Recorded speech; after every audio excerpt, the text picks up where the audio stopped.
Bapak Stephen. Shalom, izin bertanya untuk tim tajam.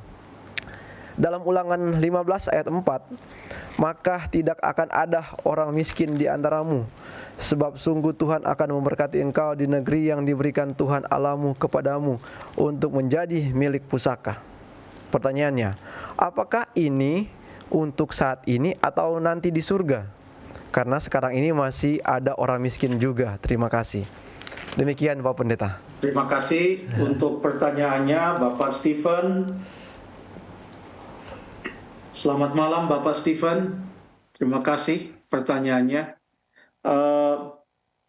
Ini adalah nasihat yang diberikan oleh Tuhan melalui Musa kepada orang Israel, bagaimana mereka hidup sebagai suatu bangsa dan bagaimana mereka hidup sebagai suatu umat, yaitu umat Tuhan.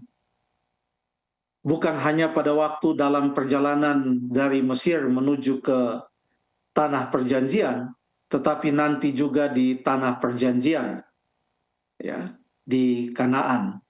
Sekarang pertanyaannya, kalau ayat ini mengatakan tidak akan ada orang miskin, tetapi sekarang masih ada orang miskin, bagaimana kita mengerti akan ayat ini? Kita bisa mengerti ayat ini kalau kita baca dari ayat 1, apa latar belakangnya, sehingga di dalam ayat yang keempat dikatakan tidak akan ada orang miskin di antaramu. Ayat 1, pada akhir 7 tahun, engkau harus mengadakan penghapusan hutang. Ini kalau mereka meminjamkan uang kepada saudara mereka, maka di akhir 7 tahun katanya harus dihapuskan itu hutang. Inilah cara penghapusan hutang itu, penghapusan itu ayat 2, setiap orang yang berpiutang harus menghapuskan apa yang dipinjamkannya kepada sesamanya. Janganlah ia menagih dari sesamanya atau saudaranya, karena telah dimaklumkan penghapusan hutang demi Tuhan. Ayat 3, dari seorang asing boleh kau tagih, tetapi piutangmu kepada saudaramu haruslah kau hapuskan. Jadi dengan demikian di antara mereka tidak akan ada yang miskin, karena kalaupun mereka berhutang, maka hutang itu kan dihapuskan. Perhatikan ayat yang kelima sampai kita baca ayat yang ke-8 nanti. Apabila asal saja engkau mendengarkan baik-baik suara Tuhan dan melakukan dengan setia segenap perintah yang kusampaikan kepadamu pada hari ini. Artinya ayat 4 mengatakan tidak akan ada yang miskin, ayat 5, asal saja engkau mendengarkan baik-baik suara Tuhan. Jadi kalau tidak didengarkan baik-baik suara Tuhan, maka tentu ada yang miskin.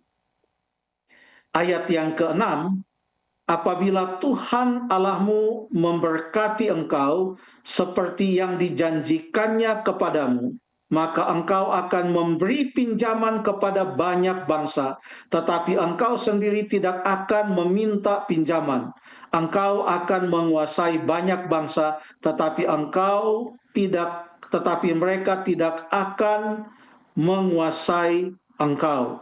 Jika sekiranya di antaramu seorang miskin, salah seorang saudaramu di dalam salah satu tempatmu, maka janganlah engkau menegarkan hati apapun menggenggam tangan terhadap saudaramu yang miskin, tetapi engkau harus membuka tangan lebar-lebar baginya dan memberi pinjaman kepadanya dengan limpahnya, cukup untuk keperluannya seberapa ia perlukan. Ini nasihat yang diberikan sangat bagus untuk bermurah hati. Dan katanya di dalam ayat ini, kalau seseorang itu bermurah hati, dia tidak akan kekurangan. Dia tidak akan meminjam, justru dia selalu memberikan pinjaman, tetapi tidak pernah dia kekurangan. Ini harus diterima dengan iman. Banyak saya percaya pemirsa yang sudah membuktikan ini. Yang hidup menjadi saluran berkat, di mana pada waktu berkat itu disalurkan, berkat itu tetap ada. Berkat yang dipercayakan kepada kita bukan untuk kita gunakan untuk kepentingan diri kita, tetapi Tuhan gunakan kita untuk menjadi saluran berkat kepada orang lain. Itulah cara Tuhan mengatur hidup umat-umatnya pada zaman orang Israel, dan pada zaman kita sekarang ini, kita boleh terapkan prinsipnya. Prinsipnya adalah kita bermurah hati, generous, sedapat yang Tuhan berikan kepada kita, berkat-berkat yang Tuhan berikan. Terima kasih.